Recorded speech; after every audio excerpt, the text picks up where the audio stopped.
Okay, good morning, everyone. It's just over 10, so we are going to make a start. Welcome to our panel, The Power of Collaborations for a Sustainable Fashion Future. My name is Ingrid. I am the co-founder of Trön House Atelier, who are sponsoring this panel. Trön is a new kind of fashion brand as reflected in its name. Indeed, Trön is a Scottish Gaelic term that means being mighty, heroic, courageous. I could summarize it by saying Trön is a fashion brand that dares to be a change maker in the fashion industry. But it's not only about us today, it's about our community too, our partners, the people who will make our clothes, the people who will wear our clothes, and how we can work together towards creating a more sustainable fashion future. And that's what we'll be talking about today with our wonderful panel of three speakers here. So let's start by defining sustainability first. It was the idea of one of our panel speakers, Amanda, and rightly so, because it can feel like sustainability is a word that is often used, but not always understood, or certainly not understood in the same way by everybody. So to help me define sustainability, I enrolled the help of one of LinkedIn top green voices, my friend Wojtek Wozecki, whose work is also dedicated to the circular economy. And I asked him, how would you define sustainability if you had to give a short answer? And this was his reply. Sustainability for me is about leaving the planet in a better shape than we inherited it.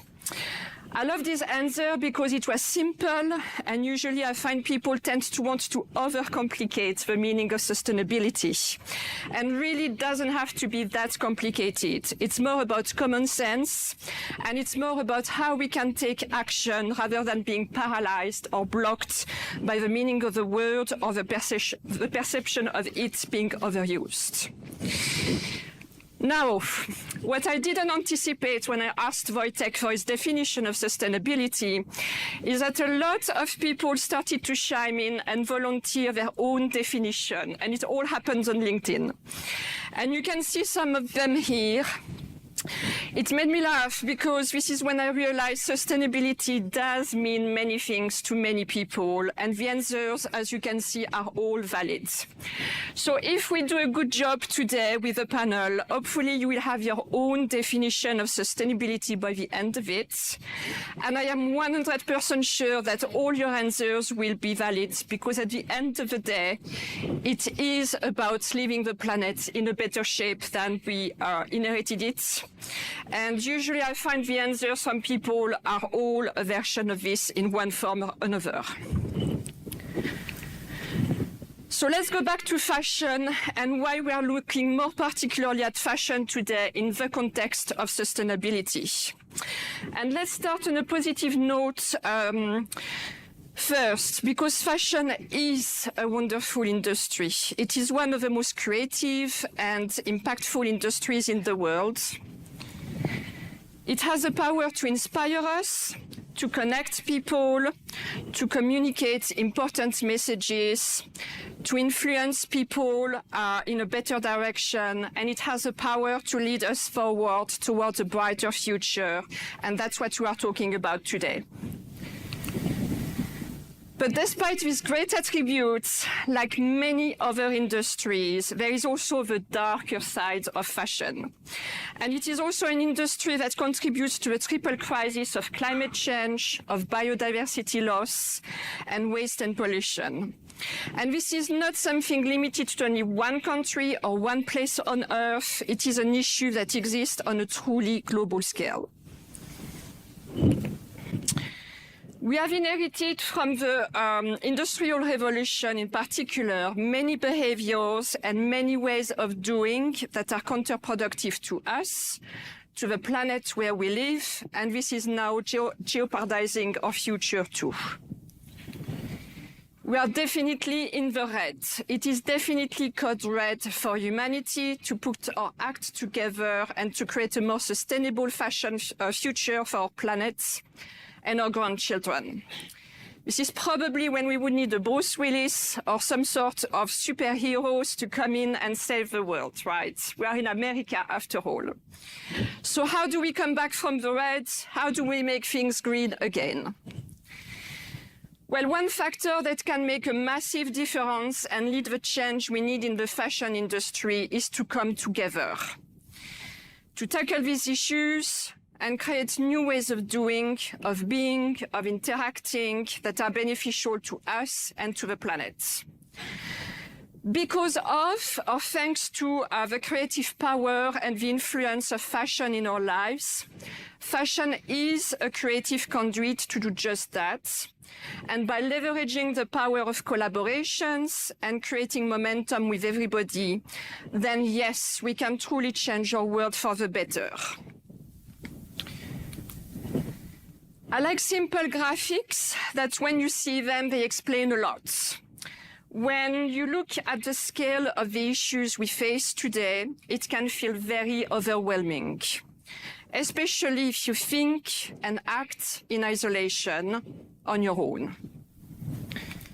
And it's quite common sense, but it's good to remind ourselves that we are not alone. We are not alone. And I am not talking of some kind of extraterrestrial life that would come and save us. No. There are so many people in all corners of the world who are working on solutions, who are working to make a difference. Those people right here on the circle on the right, they are the superheroes of today and tomorrow. You are, yes, you, because we all can contribute. We will discuss this more in depth with our panelist Amanda, but if you manage to leverage the power of collaborations and community effectively, you can absolutely drive collective change. So what are we waiting for? Because the time bomb of leaving the planet in a better place than we inherited it is definitely ticking. So to explore the topic of how we can drive collective change in fashion through the power of collaborations, I've got with me today my very own superheroes, three incredible speakers who all specialize in a different area. And today we will learn from them about what we can do at different levels of the fashion value chain to create real change. I will introduce them one by one as we progress through the conversation. And Chris, we will start with you. So I'm going to move this. Wait a sec. So, I am very, very honored to have Kerston with us today. Chris is truly a superhero. You will understand why in a minute.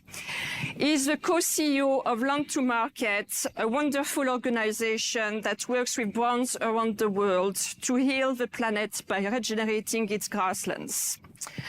On World Soil Day in December last year, they announced a true milestone as they are now monitoring more than 6 million acres of land around the world for regenerative outcomes.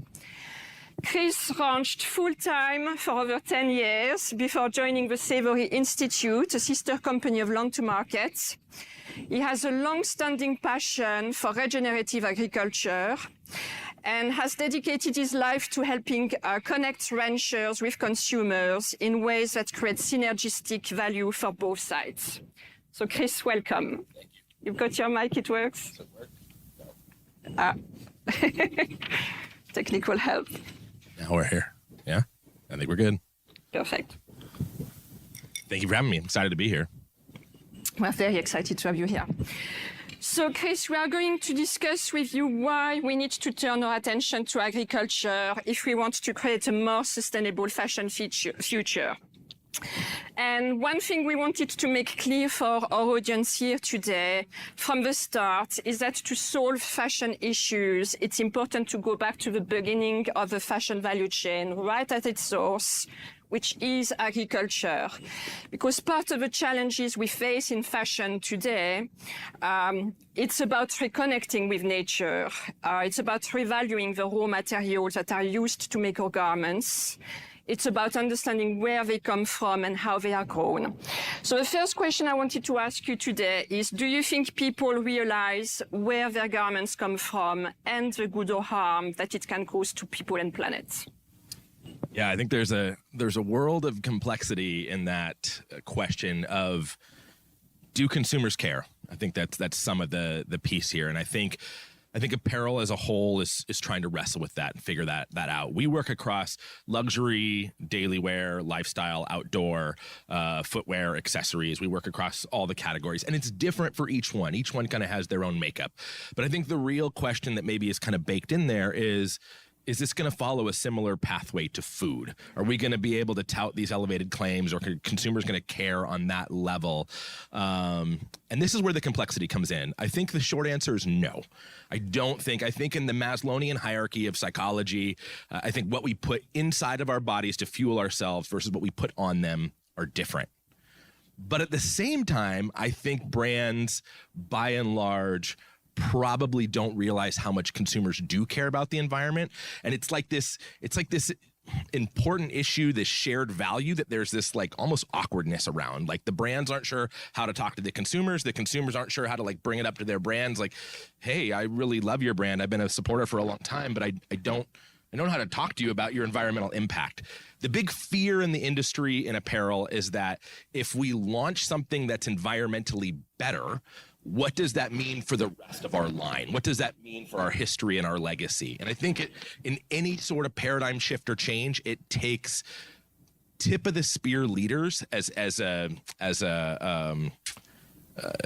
something in that ecosystem, as the species in that ecosystem, that really are willing to say, we're going to be first over the hill. We're going to take all the arrows. We're going to be first to market on this, but we are going to build that brand loyalty. And so we're seeing that happen. We're seeing that happen in apparel right now, that brands are starting to talk to their consumers about it. It's early, it's nascent, but it is happening. So I don't think it's going to follow the same playbook as food, but I do think that consumers deeply care about this. I think it's often a market share play more than a premium one. And I think that we do see consumers shifting away and towards brands based on environmental output.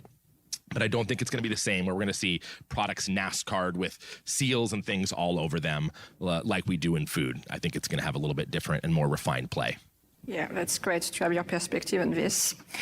So second question, you know that there is a lot of awareness nowadays around plastic pollution, and people understand the need to tackle it. I think it's widely, people are aware, but many people are unaware that they are wearing plastic on a daily basis. So can you explain for us the difference in impact between fashion made from natural materials and fashion made from petroleum/plastic, and why it is important to educate ourselves about it? Yeah, that's the biggest juxtaposition in apparel, and I think that chasm has to be wrestled first. Of most of what we wear, everyone in this room, is oil.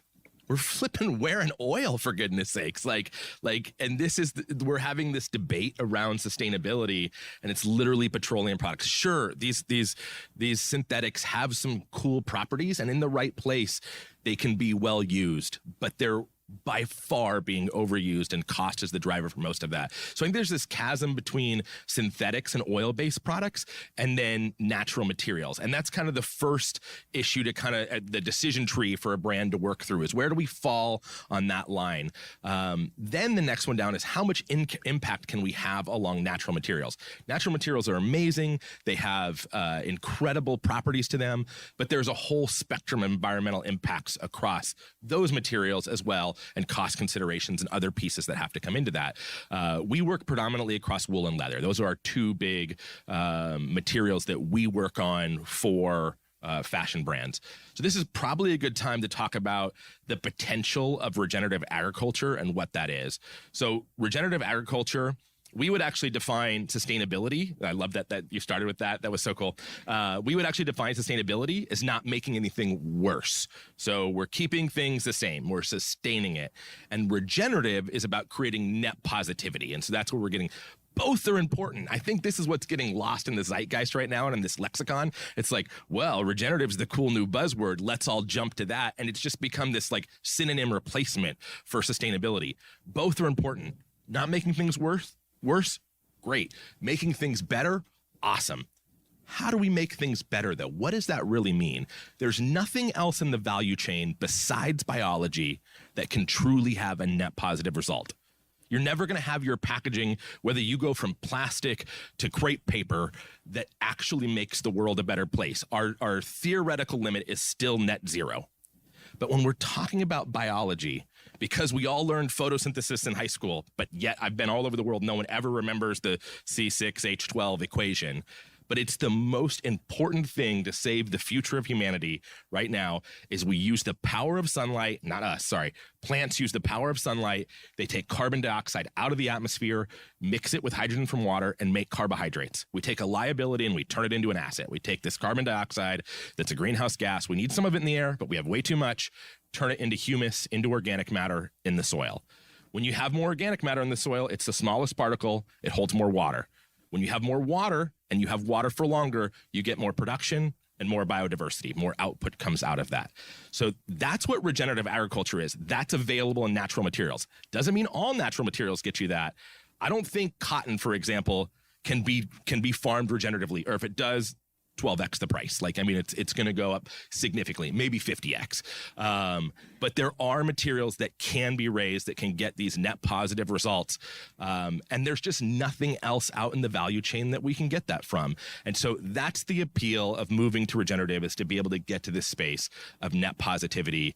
And I think there's an importance of understanding where sustainability fits into your strategy and where net positive and regenerative fits into your strategy.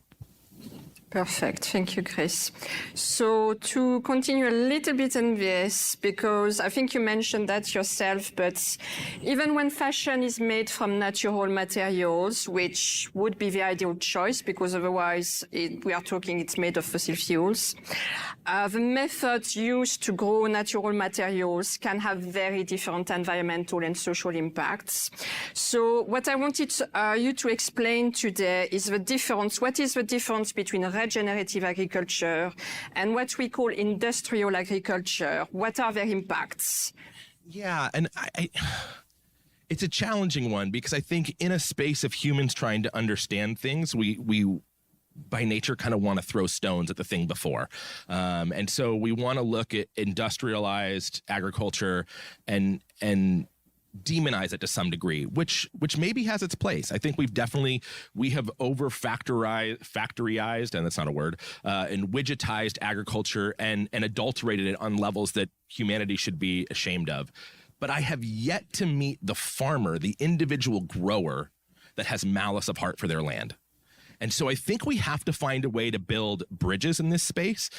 We can't throw stones at the people across the street and then eventually walk across the street and try to shake hands. We're not going to save the planet without the farmers at the table. So this whole movement of regenerative, I think the world is kind of waking up to this idea that the soil's the solution to so many of our problems. It can help reverse climate change, solve world hunger issues, water insecurity, struggling rural economies.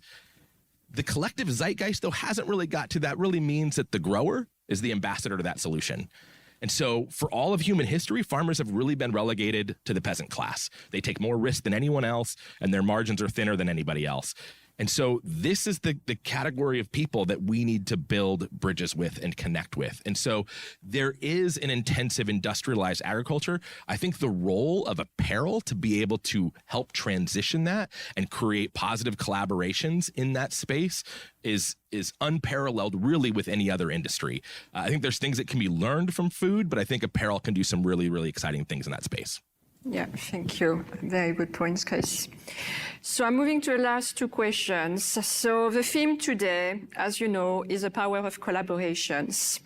So when it comes to collective action and creating impact on a larger scale with the general public, what do you think is the most needed today? What do you think are the biggest missing parts to make a real difference or scale up faster in the area where you operate, which is regenerative agriculture? And what would you like to see more of, really?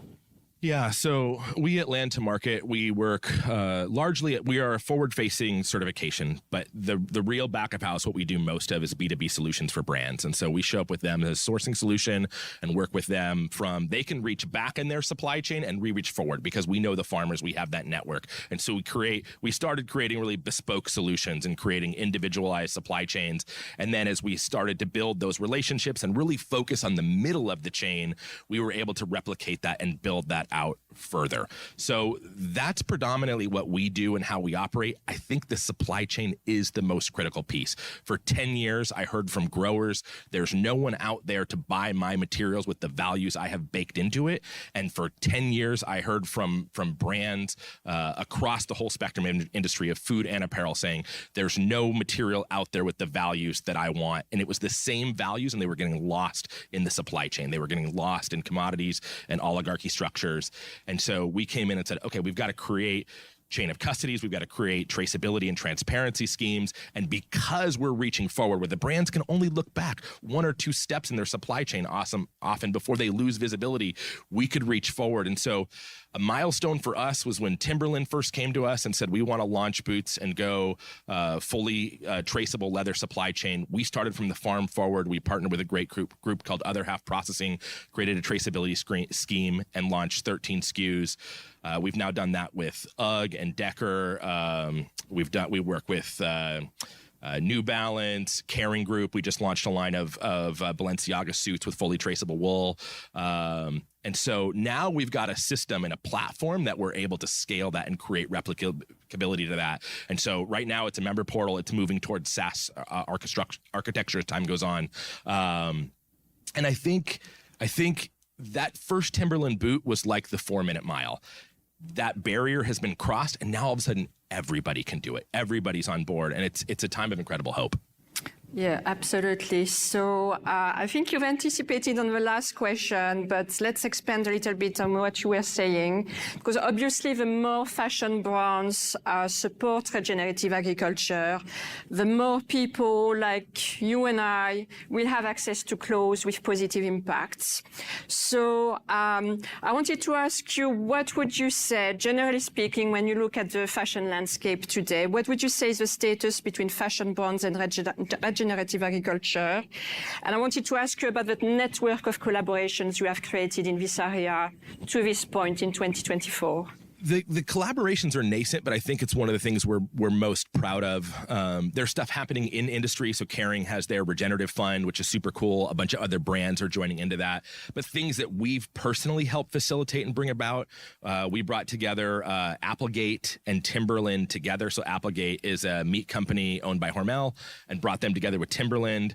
Timberland sourcing the leather, Applegate sourcing the meat. And they're like, wait a minute, we never show up to the same conferences. We don't poach each other's people. We don't talk. These are industries with a huge silo between them. And we are sourcing from the same supply chains and often selling to the same elevated consumer. And they said, let's work together. We don't have to worry about antitrust, and we can start creating some of these bespoke supply chains together. We replicated that again with a small lamb company called Atkins Ranch in New Zealand that sells predominantly in Whole Foods, another Austin-based brand, taking over the world, and partnered them with UGG and Decker. So UGG for their shearling and sheepskin, and we're doing a huge project now with UGG in Australia, and we'll bring some other meat partners into that. So I think the spirit of collaboration is really what's going to drive this whole space forward. I think this cross-industry, cross-pollination has a ton of potential to take things forward into the future. That's great. Great to hear. And thank you so much for the work you do, Chris. You and your big team, it's absolutely incredible. So thank you for your contribution today. Okay, so we are moving. Thank you. He truly is a superhero. This I can tell you that much.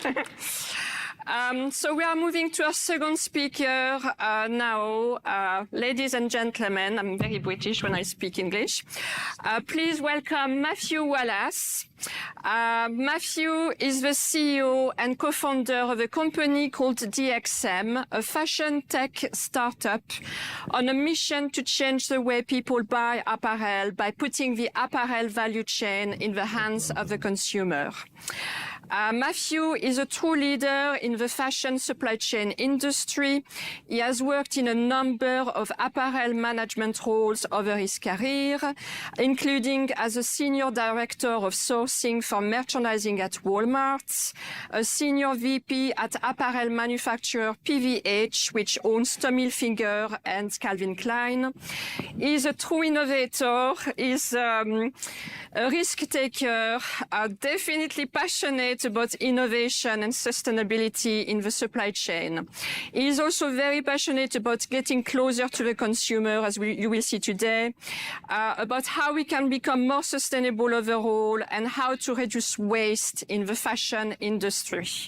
So Matthew, welcome. Yep. Can you change the picture? Oh, yes. That's where I want to start.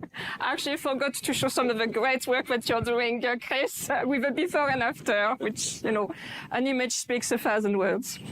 Here we go. Right, man. So that was my corporate picture. This is my startup outfit, right? So, completely changed. And so I guess I have to update it now after a few years, whatnot. But thank you, Ingrid. Yeah. So Matthew, with you, we are going to turn our attention to new technologies and how they can help reduce the overproduction, waste, and pollution we generate through fashion. As it happens, we have quite a similar background as you transition from the corporate world to the startup world to start Project DXM, with the ambition to do things differently in the fashion industry. So I wanted to start with you. If you could give us some background about what motivated you to make this transition. Yeah, I spent about 25 years in corporate. Ingrid mentioned Walmart, by the way, who recently bought cattle. Walmart now owns cattle, their own cattle, and they're actually using that for food. They're then using the hides for leather, right? So referencing back to some of what Chris said, last year they did it. So you do see some of these companies starting to understand, right, that they actually have to control and own some of it or collaborate to figure that out.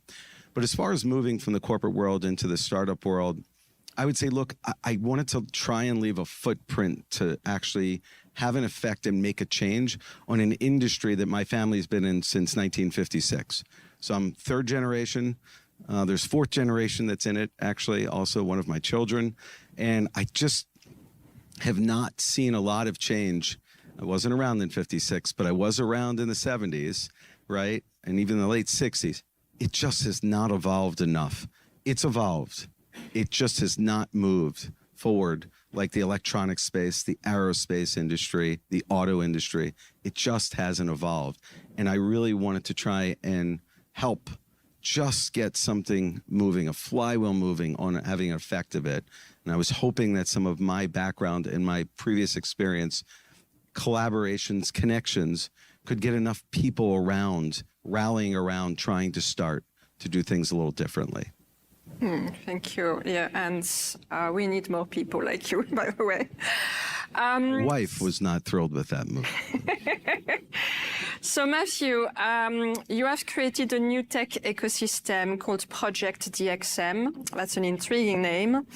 But this system has the power to disrupt and make a real difference in the fashion world. So please, can you explain what is Project DXM about overall? What are you aiming to do with it? And also I wanted to ask you perhaps of the people who are looking to create new sustainable ventures like you did. Can you tell us how you started the project? Because I think there is a nice collaboration story that underpins it too. Yeah, so DXM stands for Digital Express Model with a play on the X, right? So just so everybody knows, Project DXM. And I'll go back first how it started. Like most apparel companies and retailers, I was an executive vice president at PVH, running Calvin Klein's supply chain in some of the categories worldwide, some of the categories, some of them more regionally. And we were trying to solve a problem. How do we be more sustainable, more consumer-centric, and how do we get more of the product in the right place at the right time and have less of the wrong product in that place? That problem's been around since my grandfather's been in this business. So we were trying to solve that problem. And the truth is, I failed multiple times in doing so. And I had the keys to the car, and the car was mine, and I couldn't solve it.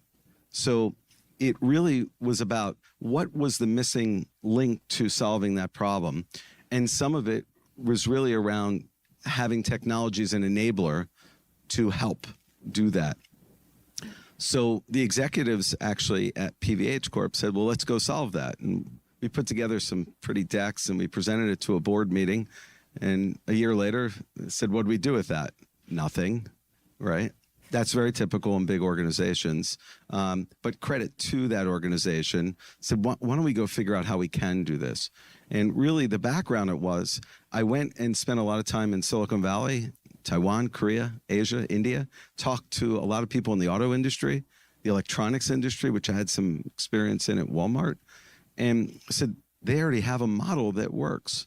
I saw Mercedes, Volkswagen, and Porsche sitting together before Volkswagen owned Porsche with their tier one suppliers. And they're saying, no, we work with them and we just get all our same stuff. We negotiate together. I'm like, what? Like, yeah. And the other 75, 80% of the car we do on our own. But for this stuff, it's much better for us to do this together than it is part of that collaboration piece.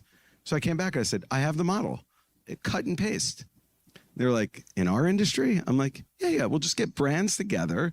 And of course, I won't name the brands. They're like, yeah, but not those two brands. We're not going to collaborate with them, right? I'm like, no, we can do anybody. Like, yeah, but just not those two brands. And I'm like, why? Because they're our two biggest competitors? And they're like, yeah. So I was like, but that's not the model. And they can come back with another solution. I said, spin the company out. Let's spin it out. Let's not make it part of us. No one owns more than 15%. And then we could have multiple brands, multiple tier one suppliers involved, multiple other organizations will then flock to wanting to work with us because those other companies are involved. They said, okay, we can try that. 15% was the threshold. No one could own more than 15% because then a competitor wouldn't want to come in. And the truth is 10 is a better number. We're now at 12 with some of the ownership, and we'll get down to below 10, I'd say, in the coming years. But that's how it happened. That's how it evolved. And, transparently, so PVH Corporation, who's the owner of Tommy Hilfiger and Calvin Klein, Carhartt, who's a fairly well-known brand these days, seemed to just be a workwear brand, but seems to be a pretty hot brand in the world today. And 4 tier one suppliers, that multi-billion-dollar suppliers from India, Sri Lanka, Indonesia, all seeded us. Unfortunately, the company was due to launch April 1st, 2020. So, like the rest of the world, things didn't go off as planned during that period. Those 6 companies still did actually seed the organization. Just we had to come at it with a different path. But that's how we got to where we're at. And just last caveat on that, 16 other organizations said, I want to be a part of this, but they didn't put money in. So there was a magnet to that collaboration and that model. Owe it to the auto industry. Be clear, not that smart. I just copied and pasted something. That's absolutely fascinating. I love to hear how you started. So next question, which is an important one, and that's at the heart of what you do as well. So the most common production model in the fashion industry today is what we call ready-to-wear. With Project DXM, you are advocating for the development of a different business model that we call made-to-order. So can you explain for people the difference between the two and their impact in terms of overproduction, consumer returns, and also waste? Yeah, so look, our technology is simple. It powers a brander, a retailer, or a consumer to basically power on-demand manufacturing, whether it's a unit of one, whether it's small batch, 1,000 pieces, or a larger amount of quantity. Our technology ingests data, digitizes it, and gets that order to the manufacturer in 60 seconds or less anywhere in the world, ready to manufacture with all the assets required, right? All the assets are digital, and it's very fast in its nature. The ready-to-wear space, unfortunately, will try and purchase something anywhere between 6 and 12 months in advance and try and guess what it is that Amanda basically wanted to buy and wear today, right? 9 months in advance. That's pretty hard to do. Doesn't really work, which makes the industry completely unsustainable, right? 25% approximately of what is produced in our industry goes to landfills. 25% goes to landfills. Not to TJ Maxx, it goes to landfills. That's staggering. So on-demand manufacturing is exactly what it says, right? It's on demand. You essentially are making what the consumer wants. You make after they purchase. So then what happens? They keep it. It doesn't go to landfill, right? Eventually it does, by the way. That's the whole circularity piece we have to get to. Yeah, perfect. So next question. So I'm going to jump to our next one.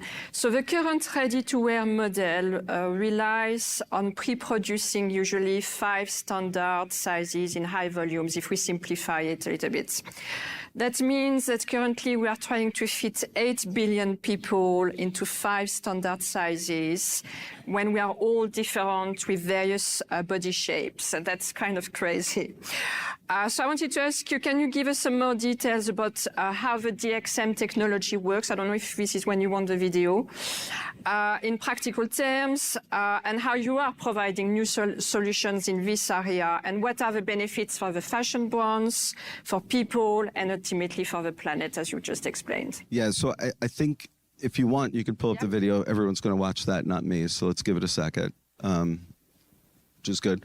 So, by the way, this is a Troon House product. Put the, yeah, thank you. We have to play it. Yeah, it's great. So there's a couple different components here on how the technology works. You'd be like, oh, okay, that's a 3D model. Great, that's no big deal. You're right, it's not a big deal. The big deal is getting the order for this product to the manufacturer in a minute and then getting it back to you in a week and being on demand and not trying to guess which one of those colors, which one of those necklines, right, that you actually wanted. And on top of it, the materials for this product actually are sustainable materials, as are the trim and the packaging that's done it. And that's one of the value propositions that Troon House is bringing to the market. What you're seeing here is putting your weight, your height, your age, your shoe size. For a female, you'd put in a band size and a bra size, right? And we're using artificial intelligence to predict your size, except for you see extra loose and regular. So I don't know if any of you have children, but I have 4 of them. And my 20 and 21-year-old only want to wear extra large, despite that they're 5'2" and weigh about 100 pounds wet, right?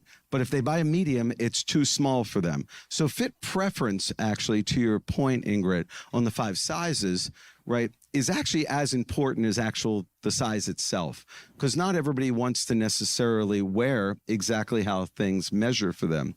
But the difference with the technology is we're using this artificial intelligence to size it for you and then take your fit preference, right? And these are just some examples. You could have 5 or 6 different fit preferences, right? Take your fit preference to actually get the product that you want and how you want to wear it. And that's all being powered by technology. So that in itself, right, will help you get the product you want when you want it. Perfect. Thank you for your explanations. I'm going to go back to your picture because I like to see you. So last question for you, Matthew. We can see the incredible impact a technology platform like DXM can have in the fashion industry. Very importantly, what would you say is the most needed today to scale up this solution? How can this technology become the norm? How can it become more widespread and accessible?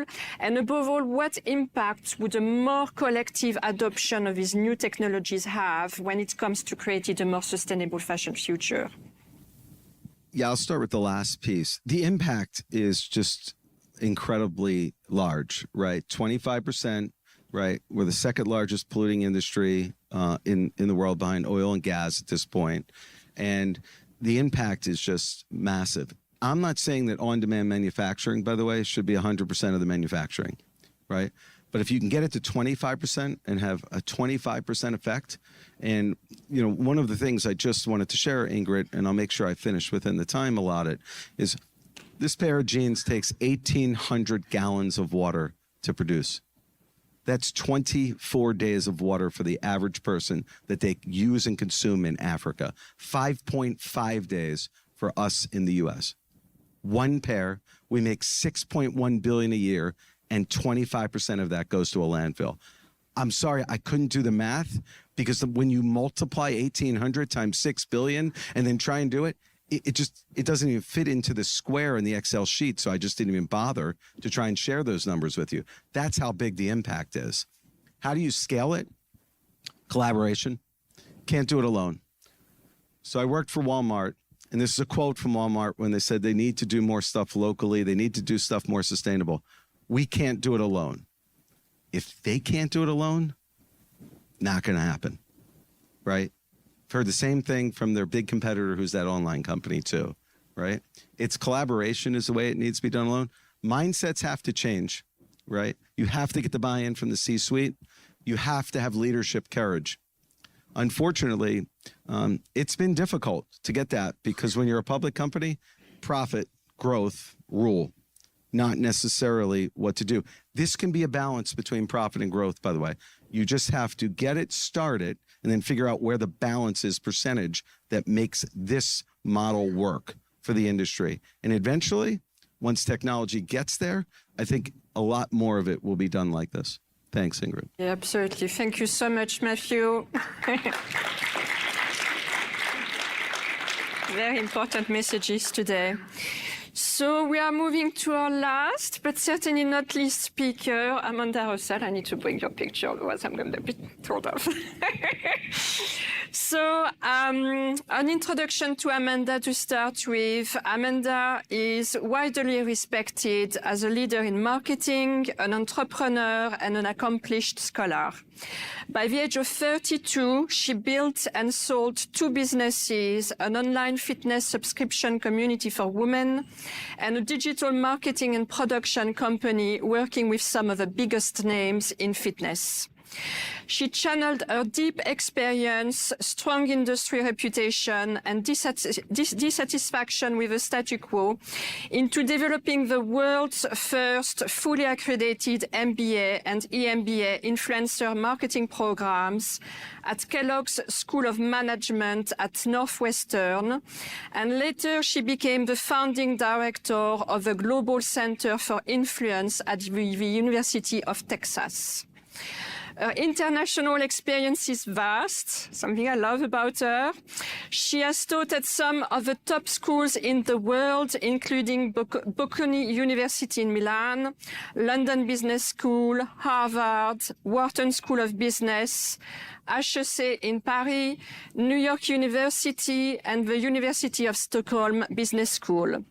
A book that you can see on the screen, The Influencer Code, covers influence, consumer behavior, and the future of marketing. Amanda, she has many hats, also advises some of the biggest companies in the world, including Lamborghini, Cedars Sinai, or Lionsgate. Amanda, welcome. Yeah, we need to check your mic. No, not working. No. Hello? Perfect. Right. Thank you. Hello. They're working? Okay. You hear me? Right. Great. Okay, perfect. So, Amanda, together we are now going to talk about how we can leverage the power of influence and partnerships to drive the social and environmental agenda forward in fashion. When it comes to the power of collaborations to create a more sustainable fashion future, we have seen the role we can play to support regenerative agriculture with Chris. We've looked at the impact we can create when we produce and consume fashion with Matthew. I am now very interested in looking at our spheres of influence more broadly with you and how we can best approach this, because overall people can have the best intentions in the world, the best product, the best technology. If we don't reach our ideal audience, if we don't convert it, we lose the impact we could have. And to an extreme, we could even be doing all of this for nothing. So we discussed together that we probably need to start by defining influence, because it is a term that tends to be misused a lot. So my first question to you is, how do you define influence? Why is it important? Why do we need to work more on it? And where do we start with it?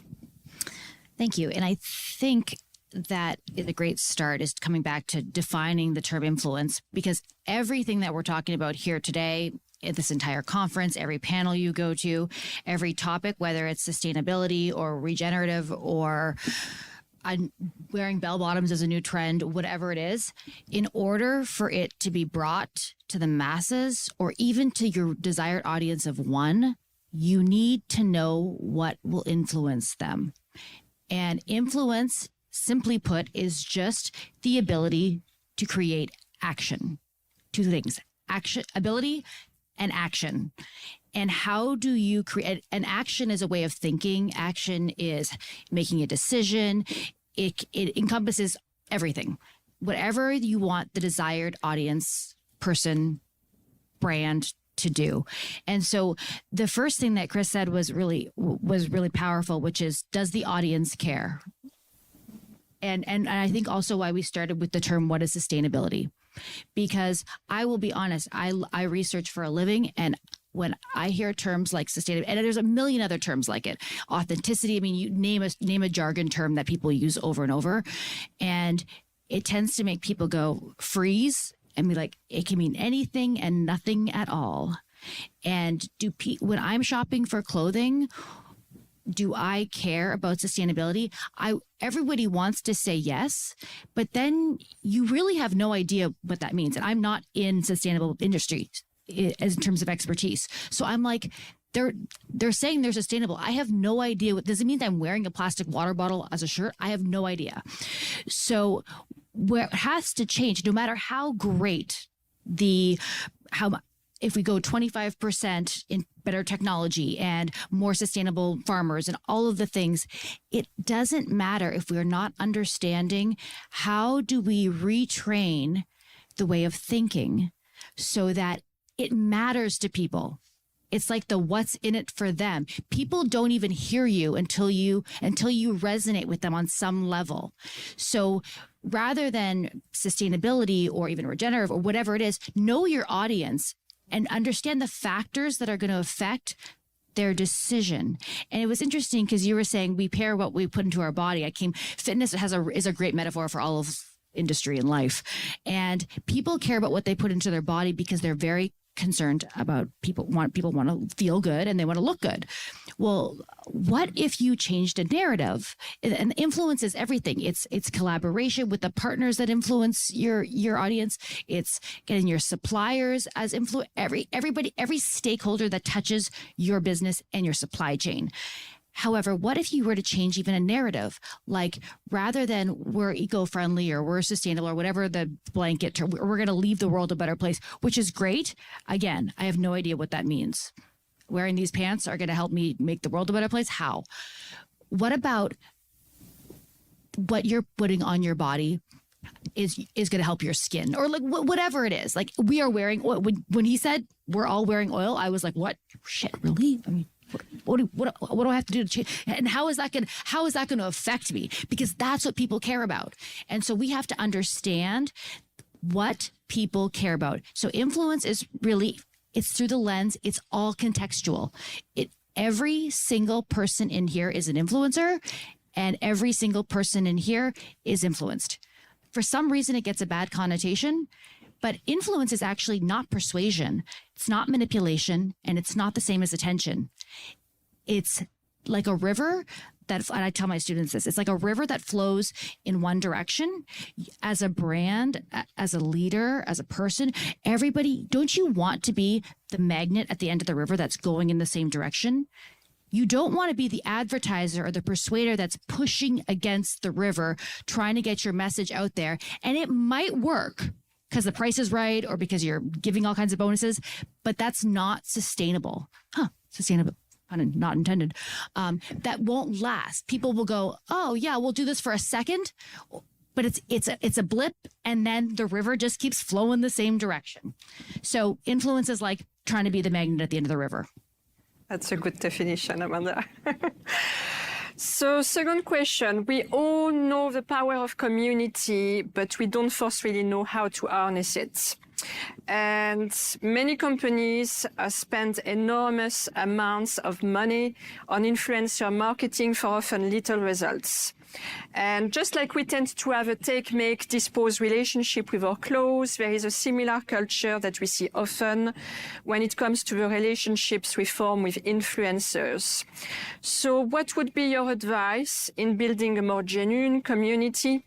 How can we create better results as well while avoiding the pitfall of spending a lot of money for very low returns? So I'll be respectful of time. Two things. One is redefining what we use as the term influencer. To me, influencer, saying that word is like calling someone God.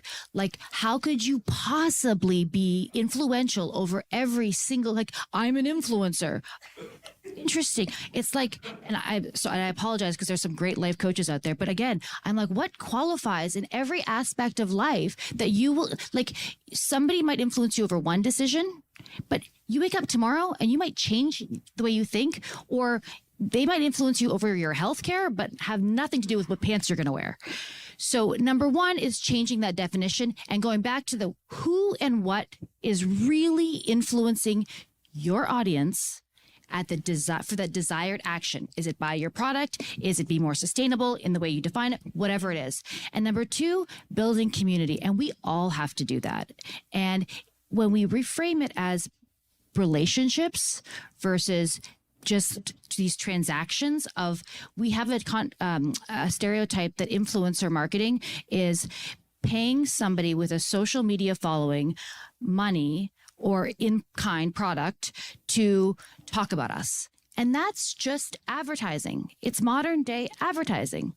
It's great and it has its place, but it's not influencer marketing.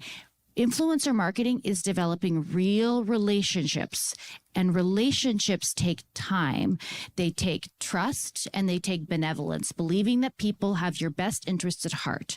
And you can't really do that by throwing money at something really quickly. So when it comes to building community, I think we need to think about it like building a house versus pitching a tent. And it takes time. We always point to the overnight successes, but we often don't see the 10 years behind them, or the 15 years or the 20 years behind them of building the foundation. And to put it really simply, community, it's, for some reason, this always lands really well with students. It's like a marriage, not a one-night stand. They always remember that. And that is relationship building in business. You're only as strong as your weakest relationship. And if you build, as you're seeing with Trend right here, if you're building an entire ecosystem with your suppliers, your manufacturers, your tech company, your investors, every single touch point, and your consumers, you just have the biggest marketing brand advocates ever, because people trust people that either work for a brand or have some affiliation with it or buy from it that are not necessarily the founder. We trust people because we think they have insider knowledge, intel. It means more to us. So many good points. Love it. So jumping to another question, today many of the fashion brands driving the sustainability agenda tend to be more small to medium ones. And we are competing with giants, with fast fashion, with big budgets and clever marketing teams. And when you are a smaller brand, like we are at Trön, you have big dreams, but you can also feel like what you do is only a drop in the sea and that there are so many hurdles to overcome. So my question to you is, how can smaller sustainable brands have their voice heard? And how can they become the future of the fashion industry? Because we do need it. And what are the essential conditions that they need to have in place? I mean, there's so many factors there, so I'll try to keep it short, but a couple of them. Number one, the theme of today was collaboration. So I will tell you this.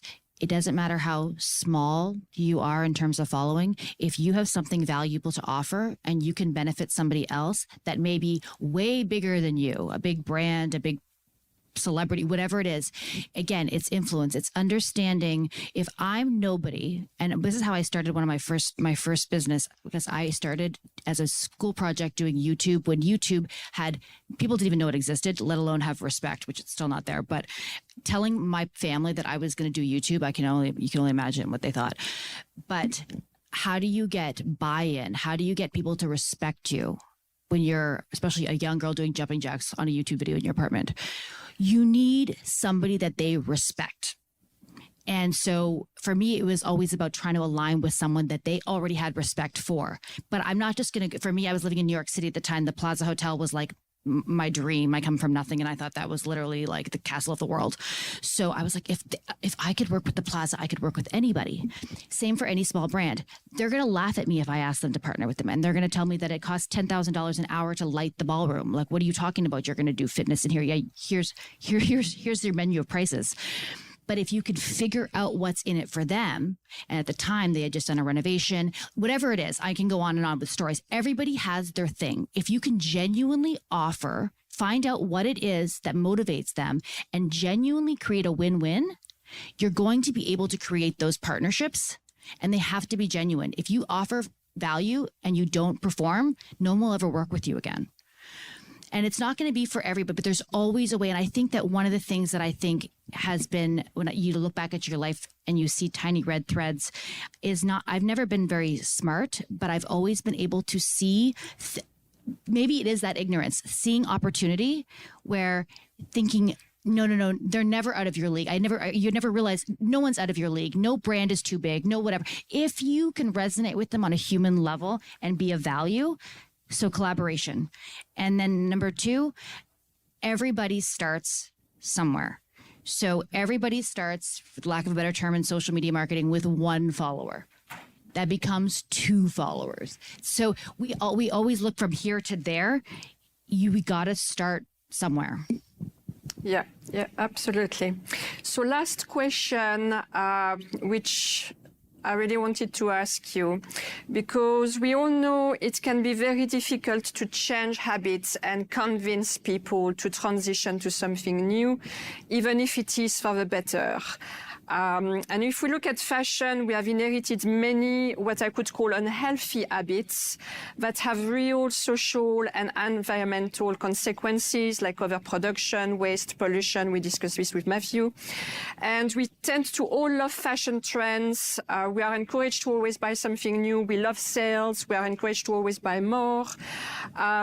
So for solutions that exist today and that we know have real impact on making fashion more sustainable, like buying clothes made to order and made to measure, as discussed with Matthew, what approach would you see as the most effective to encourage people to evolve their habits towards something more sustainable? I think number 1 is first define what it is that is sustainable about your product or regenerative or whatever it is, and then figure out your audience, what matters to them, why do they care that their clothing is more sustainable, and you can change their narration. It's sustainability, and I'm probably going to get eaten alive for this statement, but it's also a trend, and all of fashion is trends. So just making sustainability the new trend. How do we get bell bottoms to be exciting? Just do the exact same thing with sustainability. Why is that cool? Put something tangible on it. Why is that cool? Oh, because this is going to help your skin. I want to live to 100 years old and look like I'm 25 forever. This, that's an exaggeration, but figuring out how to frame it in people's minds that they care about, that means something to them, versus we are 85% made of, hemp. I honestly don't know what that, again, that's a really trendy term also. And at a very super product in manufacturing, which Tron is using.